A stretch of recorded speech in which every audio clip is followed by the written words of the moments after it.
Right. Good evening, students.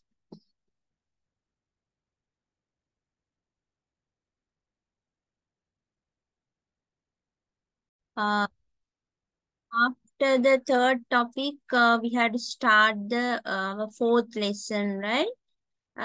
Fourth lesson is, I think you can hear me, right? All you can hear me, okay? Um, the fourth topic is political economy. Is the fourth topic. Here, actually, we are going to discuss about the political economy and how it impacts on global business, right? We are not considering other areas of political economy, but we are considering about the how political economy related to the global business. Okay, so these are the things we are going to discuss. Firstly, the introduction to political economy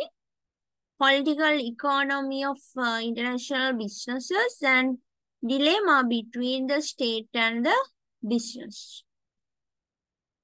Right. So let's move to the introduction to political economy first, right? The political economy, what you mean by the political economy? What is the meaning of the political economy? We call the political economy simply, it is the social science. It's a kind of a social science, right? And not a natural science, it's a social science.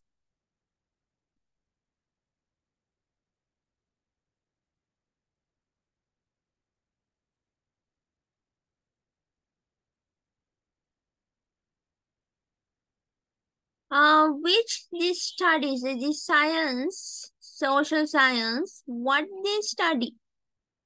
Studies production, trade, and their relationship with the law and government, right? It studies about the production, trade, basically these two, and the relationship with the law and the government, right? Political, because political, political decisions are made by the government, basically. That's why the laws and the governments.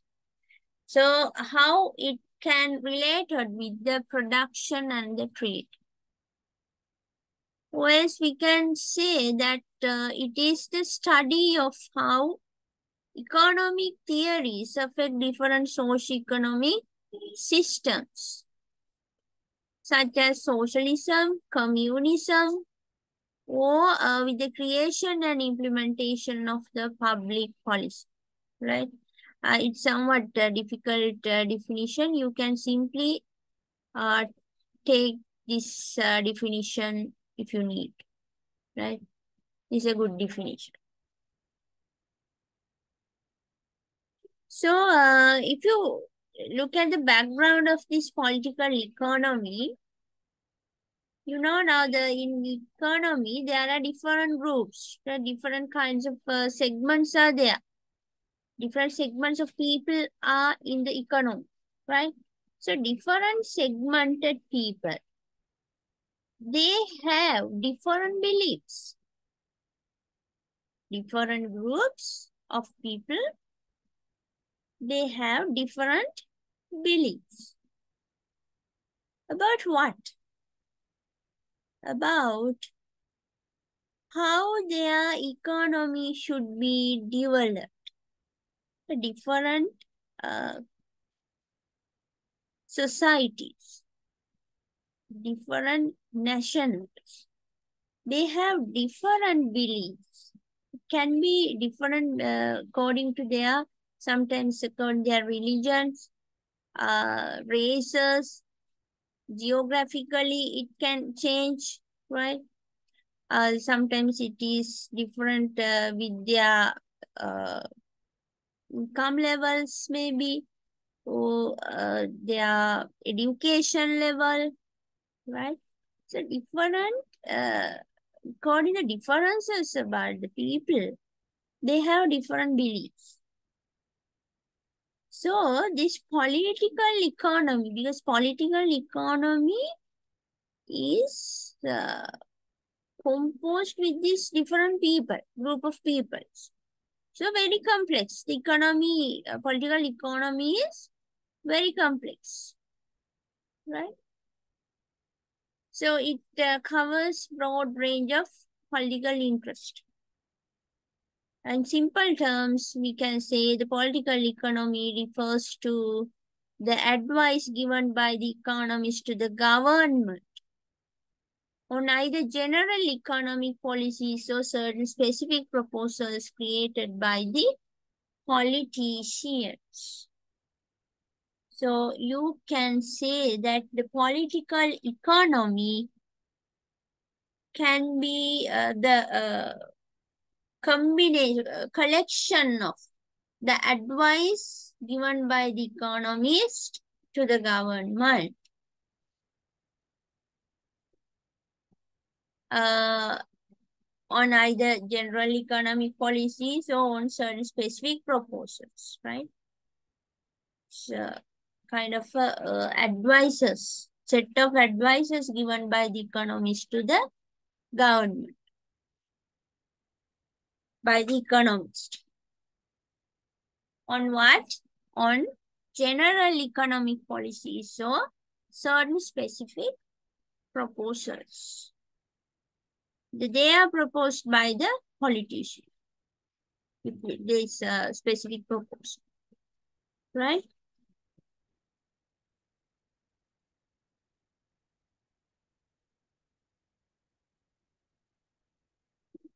Right.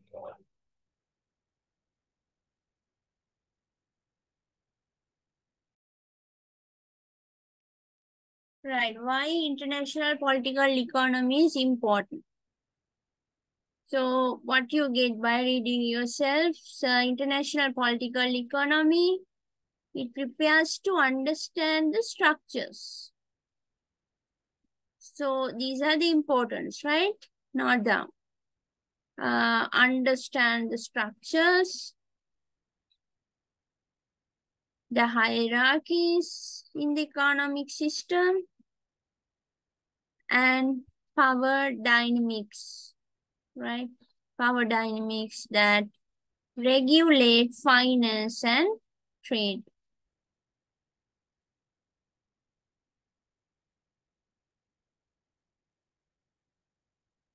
And also this international political economy is very important because it drives globalization.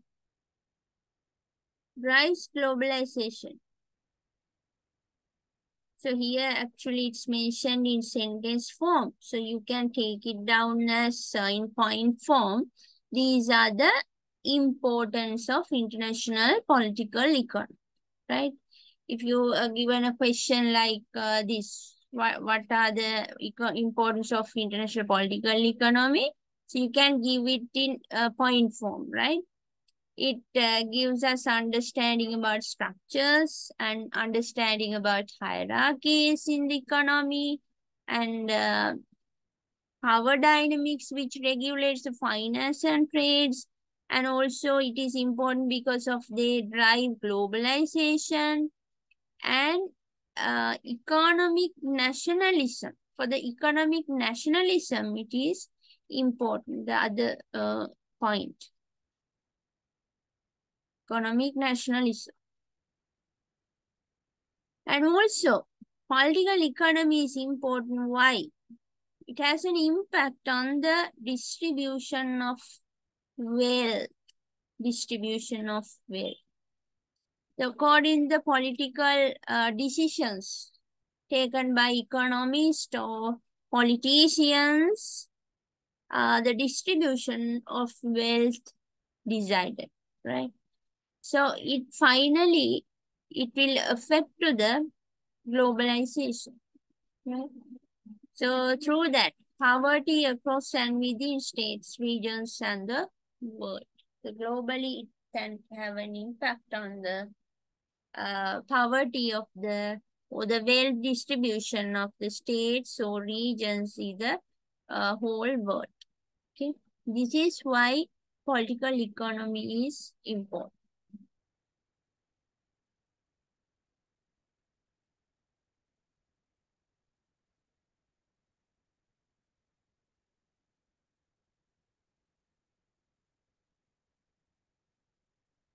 Right. Then in characteristics of the political economy. What are the special features of this political economy? So here it has mentioned some basic characteristics of political economy. One is the distribution of wealth. Right. And the next feature, it decides how goods and services are produced. Political economy. And it decides who owns property and other resources. The property and resource ownership, it is decided by the political economy. And who profits from production, supply, and demand. Who can help profits. Who can earn profits through the production, supply, and the demand. It decided by the political economy. And how public policy and government interaction impact onto the society. So these are some characteristics of the political economy, or sometimes we can say that the things include in the political economy or decisions taken under the political economy, right? These are the things. The same things you can, if you got a question like that, you can answer this.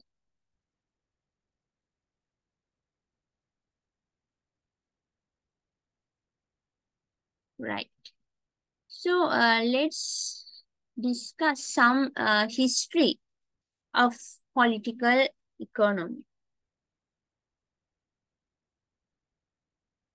So this is go back to the political economy as a concept. It's go back to 16th century, right? 16th century. And from the 16th to 18th century,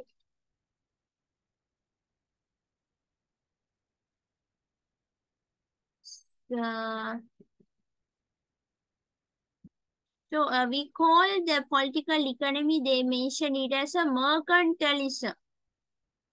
Mercantilism. Right? So go through this paragraph.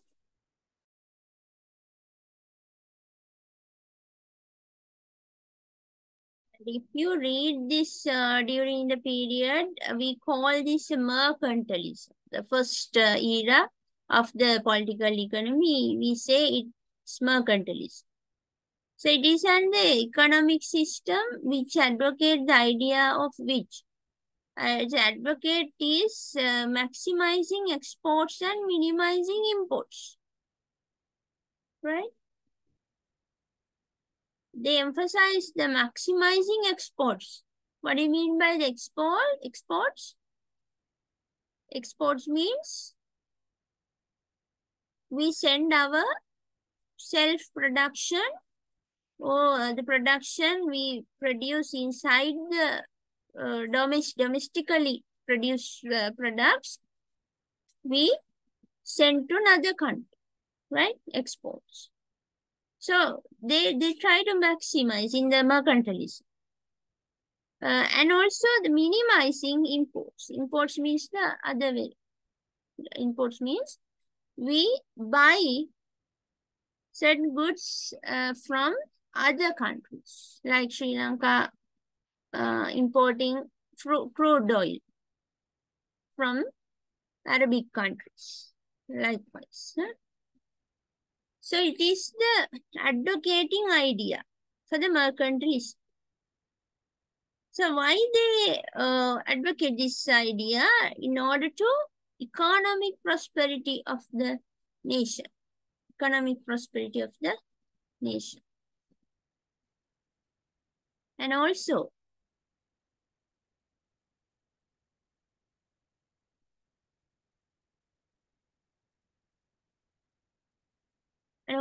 they believe that state action is necessary to optimize the stock of asset of the country. In this era, actually, what happened is the state intervention or the government intervention is very high because they believe that the government is very much needed uh, to keep up the stock of assets in the country. If there is no government intervention, the whole system will be in a dilemma, right? They believe that. So here in this era, there was very, we call this a bureaucratic ruling methods by the government on the economy. So government intervention is very high. The political economy is very much intervened by the government in 16th to 18th century. And then by the mid of 18th century, in Adam Smith, we call him as the father of economics, right? So this economist, he emphasized the government intervention, the more government intervention is not good. So in the mid of 18th century, 1972, I think, so the Wealth of Nations, through his book, he advised governments not to enter the free market over, right? So he emphasized free markets possess the ability to maximize the resources by themselves. No need government intervention. He says that free markets are already efficient without the government intervention, political intervention, right? So the resource of the country rather than strict state regulations on production and consumption. The economic subject, you may already have heard or learned about this thing, neither. When you have automatically decided demand and supply, automatically the price will be decided. That price is the equilibrium price is the most efficient situation in the market, right? So Adam Smith, according to Adam Smith, he said that no need of government intervention. The government intervention will be inefficient towards the economy, right? Right. Then 19th century. 19th century, the new concept rised with the David Ricardo's idea. You may have heard about this economist. He's an English political economist, England born, David Ricardo. That economist emphasized that notion of the comparative advantage. He advised there is a comparative advantage if we can export and import between the countries, right? But in the mercantilism, as we already explained here in 16th to 18th century, they emphasized exporting is better, importing is not better. But according to David Ricardo, he said importing also better. Importing also better. There can be through the importing, we can get comparative advantages. The country should produce goods which it can make at lesser cost. In this comparative advantage, what does it mean? It does mean we have to produce, the country domestically have to produce what they can make at least cost only. If the cost is higher, it is not advisable to produce inside the country. Domestically, it's not advisable to produce if the cost is higher. Production cost is high. But if it is lesser, we can produce more goods and we can export the excess production. So we can export the excess production. Through that, we can earn foreign exchange. We can earn foreign currency. So using that foreign currency, we can import what we can't produce at lesser cost. So if some productions are not in our country or domestically not available, or either it's take high cost, we can import them from the other countries, right? So it is more profitable. Then we have comparative advantages. So it is mentioned by the David Ricardo in the 19th century.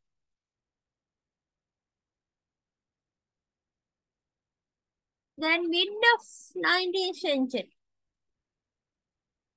Mid of 19th century, actually a new theory came up known as communism.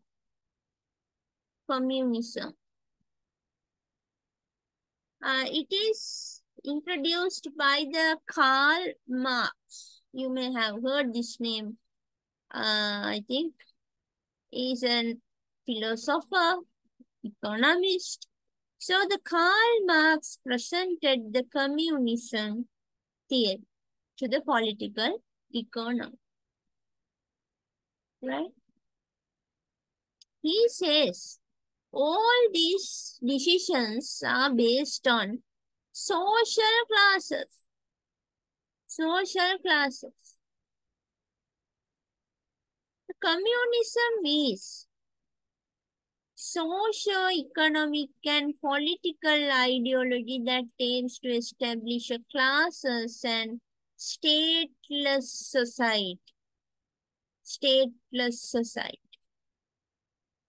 So what do you mean by the communism? Communism is socio-economic, is social related to social classes, right? Socio-economic means that. And political ideology is a political ideology which aims to establish classless and stateless society. Stateless means no government intervention at all. Zero government intervention. All decided by the automatic pricing law, right? Through the price system, right? And also classless. So all things should be equitable throughout the society without any social classes. Disregard of the social class. He emphasized actually all the distribution of the wealth equally should be happen. Everyone should have equal wealth. So it advocates the common ownership, right? Common ownership of the means of production. So everyone should have common access to assets without any influence of social classes and the government institutions. Okay? It's a communism. Then 20th century, very recent century, 20th century, another economist provide his view like this. Alfred Marshall. He called the Alfred Marshall law or the approach.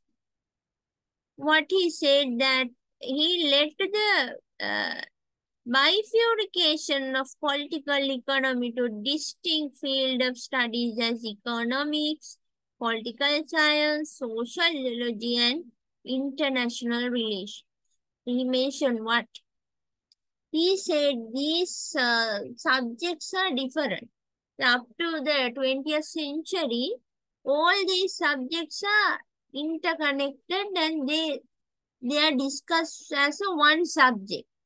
What are subjects? Economics, political economy, international relations, sociology. But Alfred Marshall said these are not interconnected. These are different subjects. So we have to analyze each and every subject separately.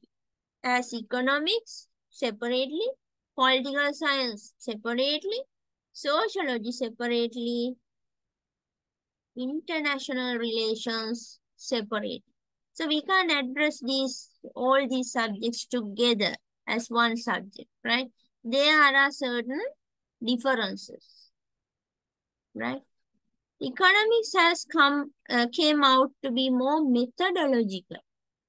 He said it is very important that what economics as a subject, it is very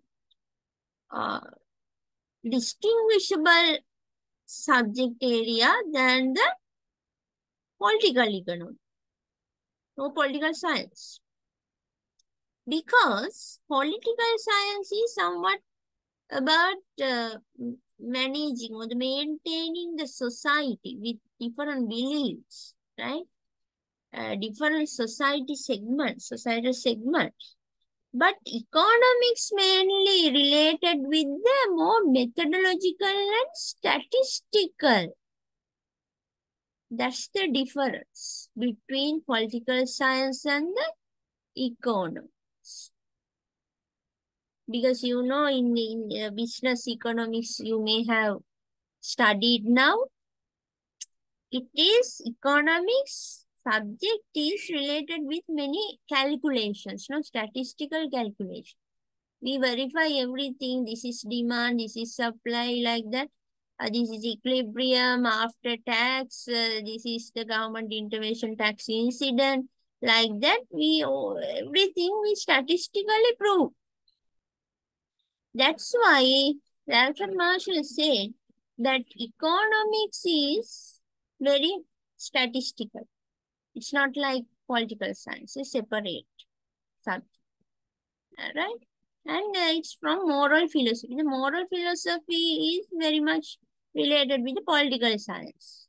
Okay, it's far from moral science. Moral science means something like with it's related with our beliefs and how we behave, right?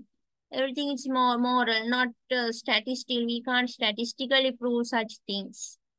So that part comes with the political science, but the statistical part we have to explain with the economics. It has become more market-centric. While political science has emerged as a distinct field which is considered to be primarily disconnected from economics, right? So this is what the Alfred Marshall approach. So early 20th, he introduced this.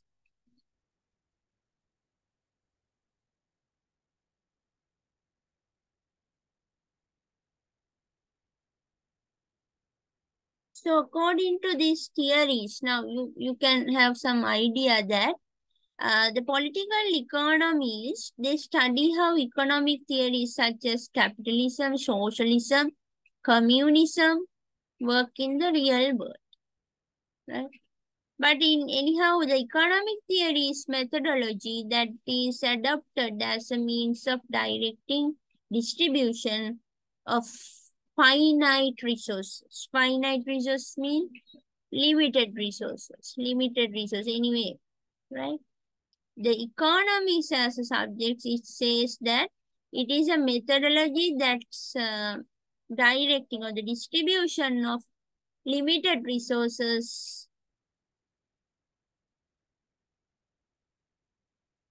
in order to satisfy the unlimited needs and wants of the society, right?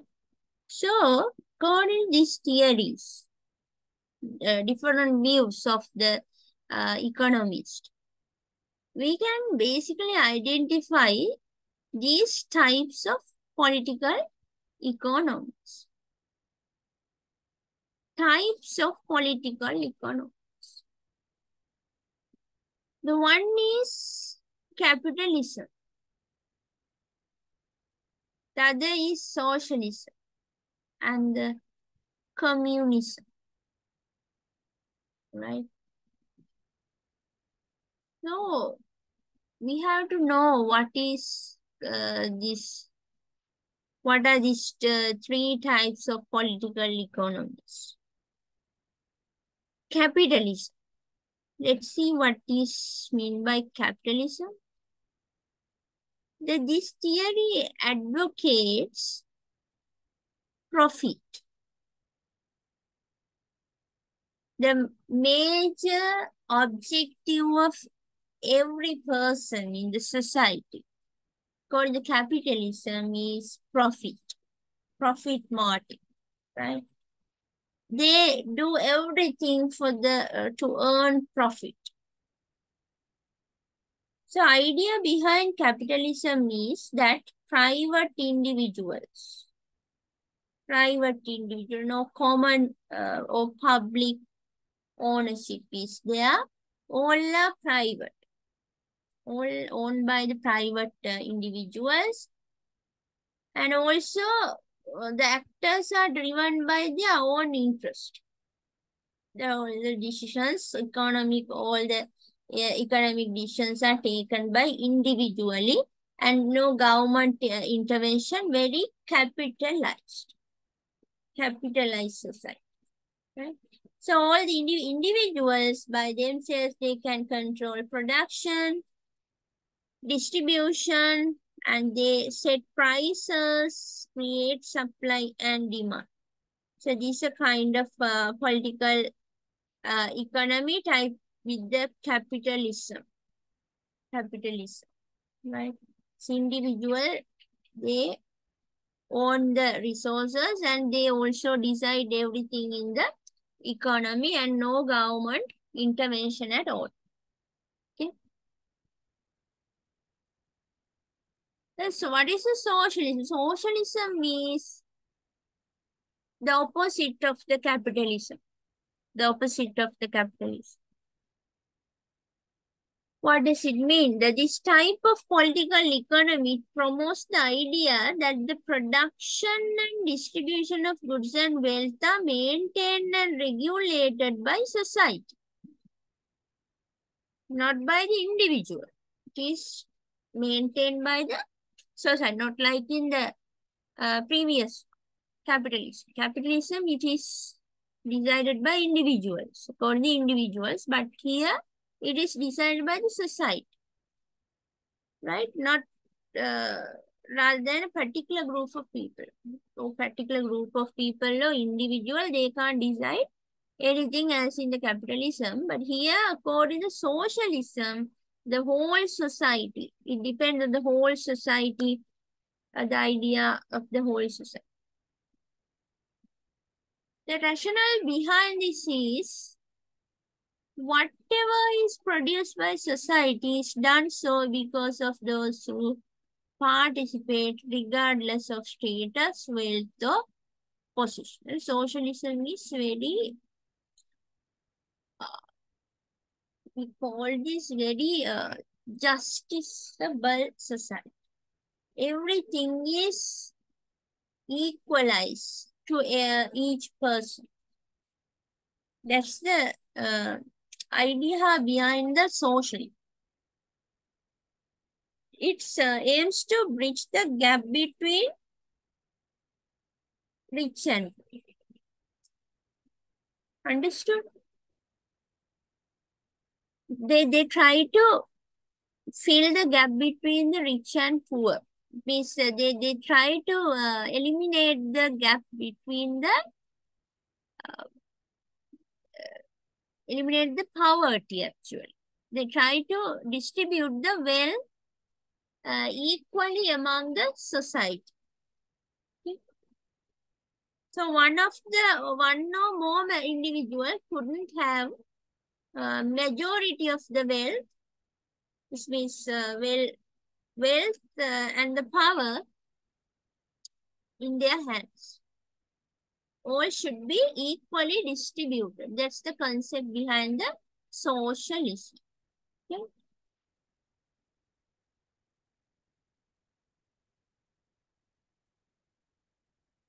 Right, then communism. Communism we already discussed here. It is developed by the Karl Marx in 20th century. So actually sometimes some may think that communism is a kind of socialism, but it's the both are different, right? So go through this by yourself.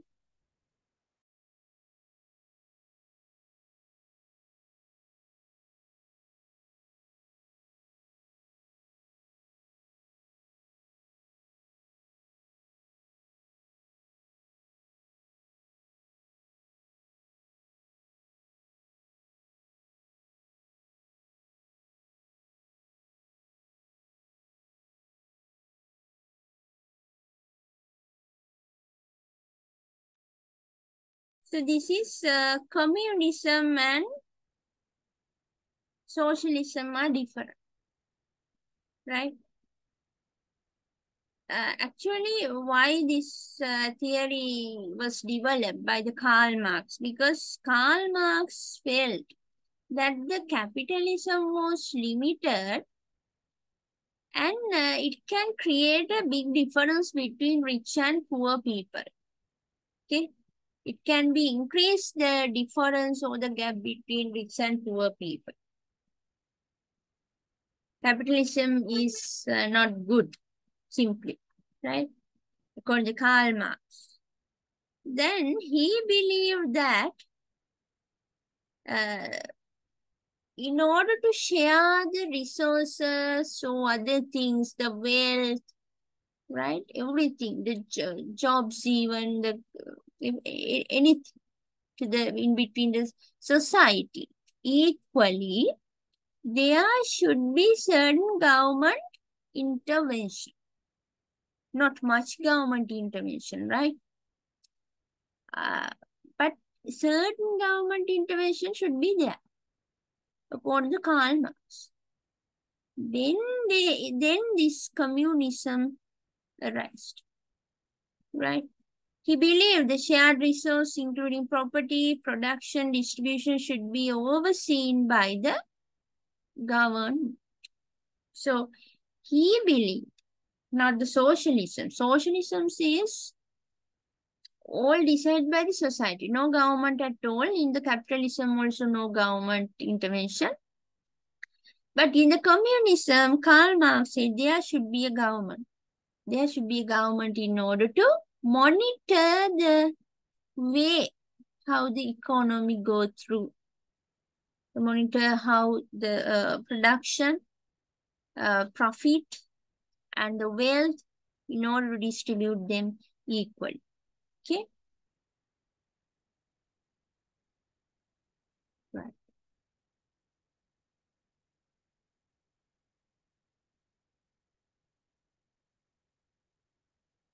So, what do you mean by now? You know the different theories, how we developed historically, right? And the basic types of political economies. So, what do you mean by political economy of a country? The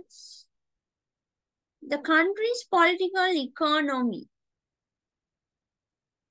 It refers to its political, economic, and legal system. So political economy of a country, it includes these three items. What are they? Political system, economic system, and legal system. These three areas we combinedly called as political economy. Right? You can remind this by easily. How? Political economy, in the word here, you can remind these two. Political system, economic system. Two words are there. And with these two areas, you know, basically in the politics, law, legal system is there. So in combining these two, we we must have legal system, right? Through that, you can remind these three components of political economy. So these systems are interdependent and interconnected. Interdependent and interconnected. It means that they are interact and influence each other.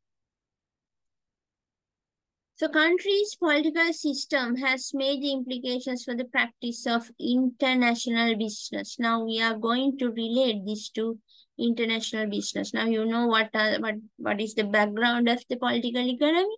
Now we are going to discuss how this political system can have impact on international business.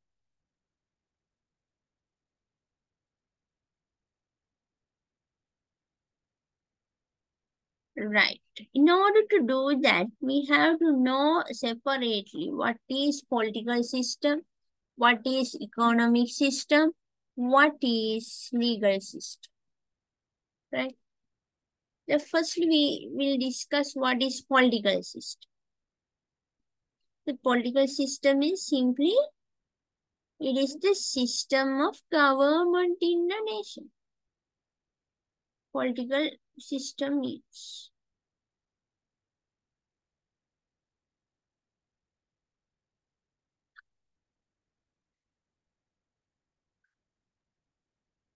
Right. Read by yourself now.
Right. So political system means the system of government in a nation.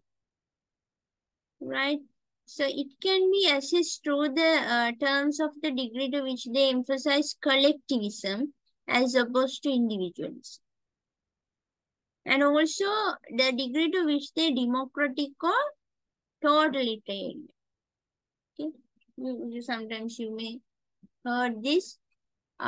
Some countries, they use in their name, every country has a name. So some countries, they use, most of the countries nowadays, they use the democratic word in their name. And even Sri Lanka also. Sri Lanka is not only the name of the Sri Lanka, right?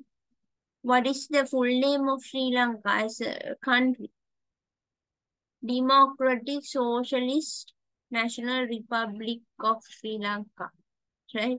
It is the full name. So here you can see different names there. why they use this name into country, according to the system they apply in their politics. So Sri Lanka, they have used democratic, socialist, republic, right? It means that as a nation, we have to have that kind of democratic and socialist background in nation, though it is not currently in the country, actually, right? Right, then let's see what is economic system. Actually, this one is, you already know now, what is economic system. I'm not going to emphasize this more. Economic system is where the individual goals are given primacy over collective goals. Or else we can see they are both interconnected or interdependent. There are three types of economic systems. Three types of economic system. Well, one is market economy. The second is command economy. And the third is mixed economy. You may have heard about these three types, right? Basically, the market economy is no government intervention, zero government intervention, and all decided by the price system. They automatically decided according to demand and supply. The command economies, it's all things decided by, not automatically by the government, right? By the government, they decide everything, price, wealth distribution, ownership of assets, everything. And what to produce, how to produce, everything decided by the government in the command economies. The mixed economy means it's a mix of both these dimensions, both these ends, in the middle between these two ends, actually, mixed economy. There is government also in order to monitor the market economy. It's like a communism system introduced by Karl Marx.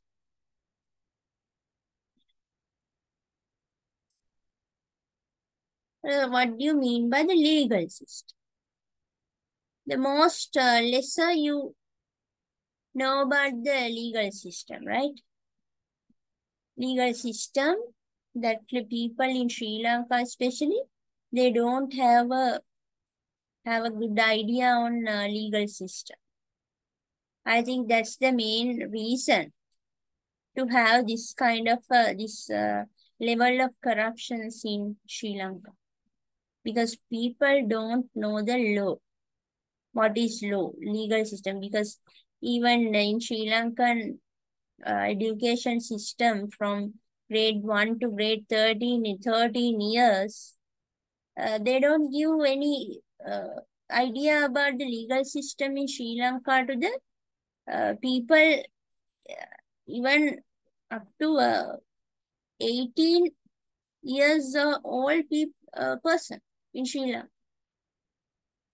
18 years old people, they don't know about the law of the Sri Lanka. So it's an error of Sri Lankan education system, right? So it's better to include Sri Lankan legal system, the background at least, and basic laws into the education syllabus in schools, right? Because 18, the age 18 is very important, because if it is 18 plus, they are eligible to give vote. They are eligible to vote, right? So through their vote, actually everything decided finally, through the vote. So if they use the what incorrectly, everything every system fails in the country. That's why this legal system is very important. So the legal system refers to the rules, laws. It regulates the behavior, the process by which the laws of a country. Why this? We use these laws or rules or the accepted behaviors or certain states. Why we use this? In order to enforce and through which redress the grievances of it. It means that through having or through following this good legal system, we can reduce the grievances of society. Grievances means some kind of a disappointments or any problems actually, issues, social issues, everything, some kind of matters, social matters, they would be reduced or evacuated with the legal system. So why legal system is important? Legal system is important because it regulates business practice and it defines the manner in which business transactions are to be executed. And also it sets down the rights and obligations.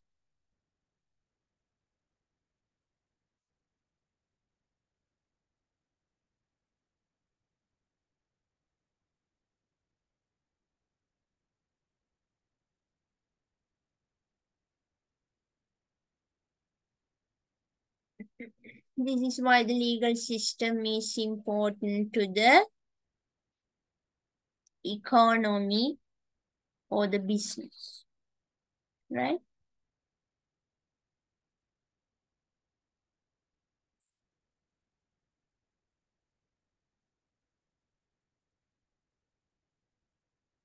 Right. So we have to know about this legal system. We have to go to the background of this legal system because actually, as I already explained, in Sri Lanka, you don't have any idea about the legal system up to now, no? Even you are now around 20, 23, 21, 18, plus 18 in age, you don't know anything about the law in Sri Lanka. It's a very big mistake in Sri Lanka in education system. So let's see simply what is this legal system. There are three main types. One thing is common law, other thing is civil law and theoretical law. Right? Right. What is common law? Common law, actually, this is introduced to Sri Lanka as a colonial Ceylon. We introduced Sri Lanka as Ceylon in the British government area. No? So in that era, they introduced this law, common law. It's based on the British law, Great Britain's law, right? It means foreign laws. It's based on the foreign laws, basically. So these laws are based on tradition, precedent, or custom. Okay. General laws. Civil law. Civil law, actually, it's based on the very detailed set of laws in organized codes into worldwide, according to the 80 countries, including Germany, France, Japan, Russia. All the countries actually following this civil law commonly, right? Every country, they have common civil law codes. most of the countries, right? The theoretic laws. Theoretic laws mean they are actually based on religious backgrounds. Religious, sometimes they can call religious teachings. Every religion has their own teaching, their own unique teaching are there. No? In Christian, they say that um, you must love your uh, relations, right? In Buddhism, they say uh, don't kill animals, like in any living people, don't kill, right? That kind of things actually they should be laws, right? So they those are religious teaching. The people believe those things. People believe and they themselves behaved well. They don't kill people. They try don't kill people. They don't steal things from others. Right? Like that, they love other people's lives. Uh, for example, in Sri Lanka, actually religious-based two law systems are there. One is Tesavalami law. Tesavalami law means it's related to Tamil people. The Islamic law is there. It's related to the Islamic people, right?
Right. So this is the second part of the lesson. The second part of the same lesson, right? Um, Here we are going to relate the political economy with the international business because our subject is global business, no? So global business, how it's related with the political economy. Now we are going to discuss that. Right. First of all, you go through this slide. What it says, what is the political reality of international trade?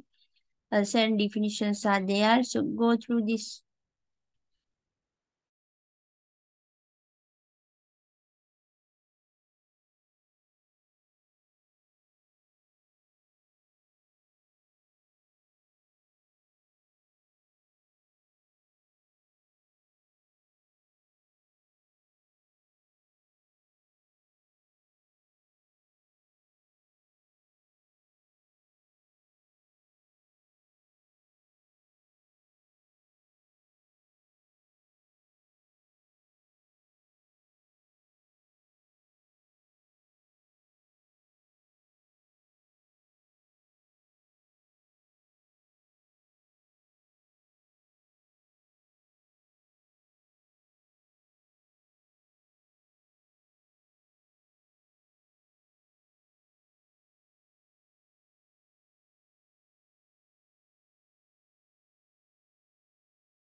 Right. So if you go through this, what do you mean by the free trade? Free trade means no government intervention. It's like a capitalism. Capitalism, right? And when governments do not attempt to restrict what the citizen can buy from another country or what they can sell in another country. So international trade, no intervention by the government. Actually, nowadays, a lot of countries are nominated as free trade areas, but there are certain countries they use restricted policies when they are doing international trade. So we should know how this government intervened in the markets using different methods.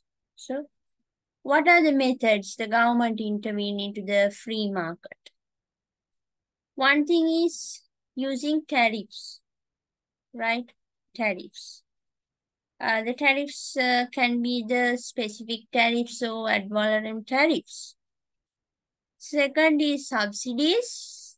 Third is quotas, import quotas using quota systems. The quota system actually can be either tariff rate quotas or quota rent, right? So there are certain other types how the government can intervene. So remind these types of intervening methods. Voluntary export restraints, local content requirements, administrative policies, and anti-dumping policies. So each and everything here it's explained, right? So first we will see the what if tariffs. The tariff, you know, the common name we used here is tax. The alternative term, the tax. The tax levied on imports, we call tariffs. So when government imposes a tax on imports, what would happen? The import price, so the cost of the imported good will be increased, no? So increasing the cost of the goods, definitely it will increase the price of the imported goods. Then it will reduce the demand for that imported goods. That's in order to reduce the demand for the imported good, they actually the government raised the tariffs, right? So the purpose actually can be encouraging the local supplies sometimes, right? Or any balance of payment problems, okay? And so the tariffs, what do you mean by specific tariff? Specific tariff means they charge a fixed rate or fixed tax, unit tax amount for each good they import. It's a unit tax, we call it unit tax. Ad valorem is it's a percentage-wise tax. They impose the tax according to the percentage value. So why the government impose tariffs? In order to increase the government revenue using the tariff income, and in order to protect the domestic producers and force consumers to pay more for certain imports. So tariffs are unambiguously pro-producer and anti-consumer, and tariffs reduce the overall efficiency of the world economy. Subsidy. Subsidy is the other form or the opposite form of the tariff. Tariff actually imposed in order to restrict something, restrict the demand. But subsidy, in the case they imposed or they grant subsidies by the government in order to encourage the producer, not to restrict. Right? Subsidy is a government payment to domestic produce in order to encourage the producer or to help the producer to produce more. So through this, it's encouraged the export market, but it discouraged the import market.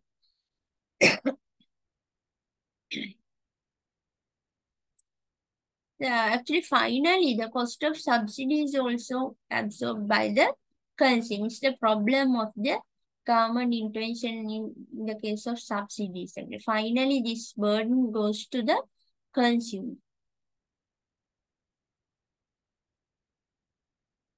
Quotas. So let's see what's an import quota. Import quota means it's a kind of a restriction on the quantity of some good that may be imported into a country. The government put some legal restrictions about the quantity we can import into the country. And the tariff rate quotas. Tariff rate quota means it's a hybrid of a quota and the tariff, where the lower tariff is applied to imports within the quota than those over the quota. Right? It means that if the import amount exceeds the quota, then they will charge tariff. Tariff rate quota is there. Voluntary export restraints means they voluntarily, domestically, they reduce the number of exports. Quotas on trade imposed by the exporting country, exporting to the other countries, they put regulations or restrictions regarding the exports. And the quota rent. Quota rent means the extra profit that the producer make when the supply is artificially limited by an import quota.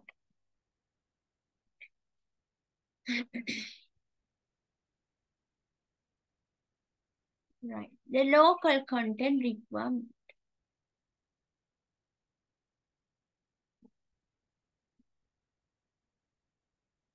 It demands that some fraction of the good be produced domestically.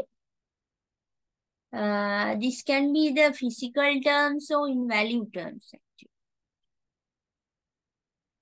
But in the case of this kind of intervention also, again, the consumer face higher prices, right? Higher prices. Because government put certain requirements according to goods to be imported. But when those requirements met with the importer, they increase the price. Finally, it will increase the price of imported goods and it will be beared by the final consumer. Administrative policies are there. Certain administrative policies used by the government as trade restrictions against the free trade. One administrative trade policies means actually it's rules that are designed to make it difficult for imports to enter to the market. They put certain kind of license, registrations, so other some kind of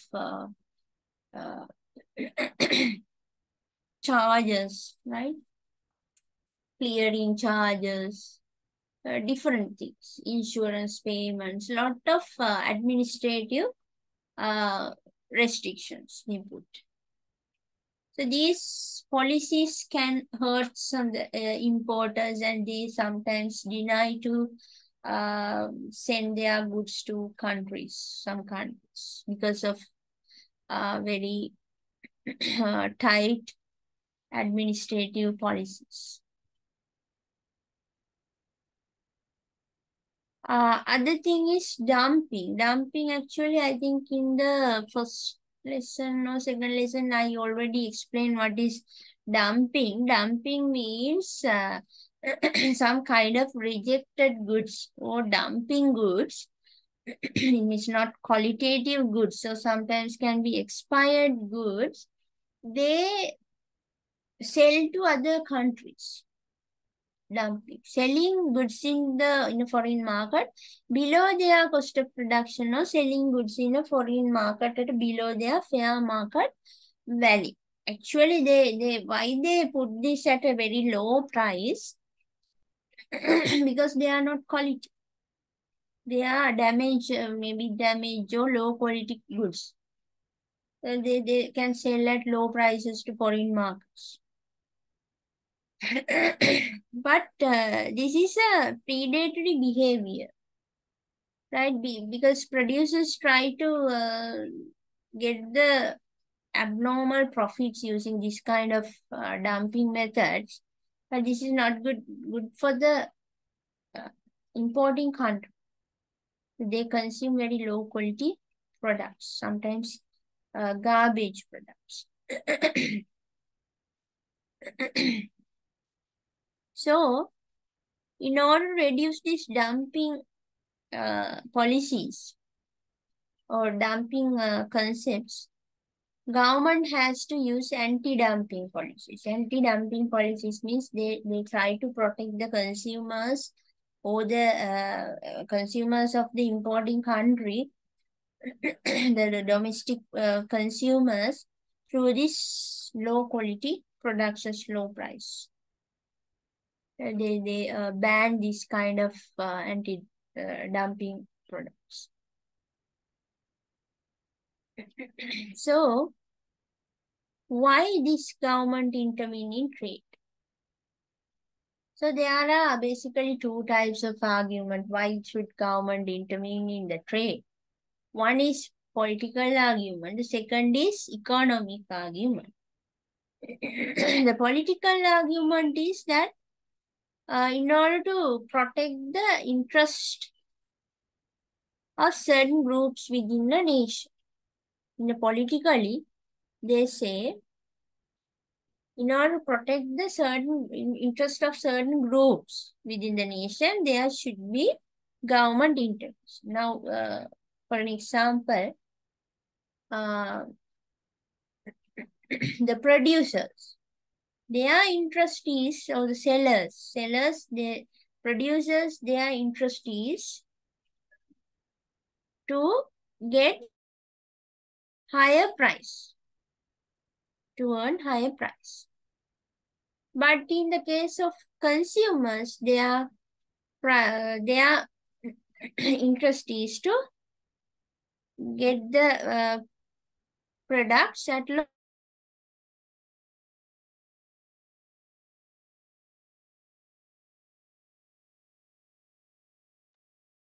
The two interests of both parties, different interest. So government has to save these two interests of suppliers and the consumers. Therefore, they give subsidies, kind of subsidy intervention to the producers in order to have higher prices for their products. On the other hand, they provide like government intervention in price price ceiling. They put maximum price that products can sell in order to secure the consumers. Right? For an example, now government has put a ceiling price for the certain necessity items, necessity consumption goods like eggs, I think dal or something. Certain goods, they have mentioned certain prices, Yeah. But in the case of economic argument, they say the government should intervene in order to boost the overall wealth of nation. Right? It means that to the benefit of all, both producers and consumers. Finally, actually, both the arguments are very closely related, right? Closely related.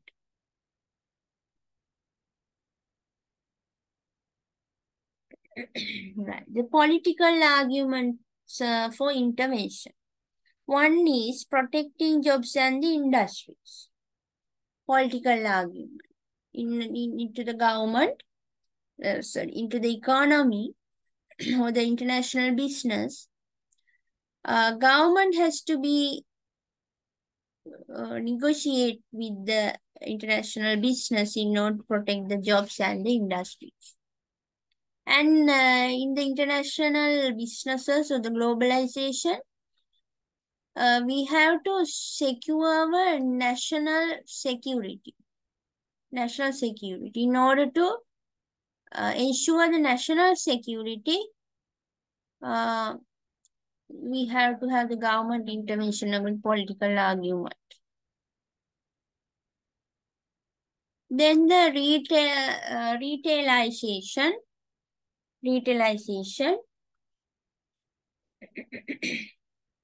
It means that the government can remove some trade barriers according to the situation, right? Because removing trade barriers sometimes can be risky, but the current situationally, the government can adjust these trade barriers when they have the power of intervene this retailization, right? They can decide either to put the trade barrier or remove the trade barrier. And protecting consumers, like from dumping processes, right? And in order to protect the culture of the nation, this kind of things, in order to protect the consumers in the international business. The political arguments are this. The furthering foreign policy objectives. When we are doing international business, definitely we have to have relationships between the foreign countries. So in order to manage the foreign country relationships, international relationships in the international business field, political argument is this for the government intervention. There should be the government intervention definitely. Other thing, the protecting human rights. Protecting human rights. Then let's see what are the economic arguments for the government intervention. Actually, these things you already know because these things are discussed in business economic subjects also, right? Why government intervention is needed? Why it is important? According to economic arguments, we say that government is needed to protect the infant industries. Actually, this is justified by even the WTO. WTO is the World Trade Organization. But this argument is criticized in many times because some says that it's useless unless it makes the industry more efficient, because infant industries means very difficult to improve, right? If it is inefficient, then putting this kind of restriction is very useless. Then the thing, strategic trade policies, right? Strategic trade policies means that government can help firms overcome the barriers to entry into the industry where the foreign firms have an initial advantage. So government can negotiate these kind of problems in the international trade.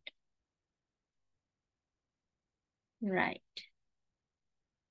So then let's end up for the day. The third part of this topic will be discussed in the next session, right? So thank you very much for the participation of the lesson. So we will meet on next session. Thank you very much for all.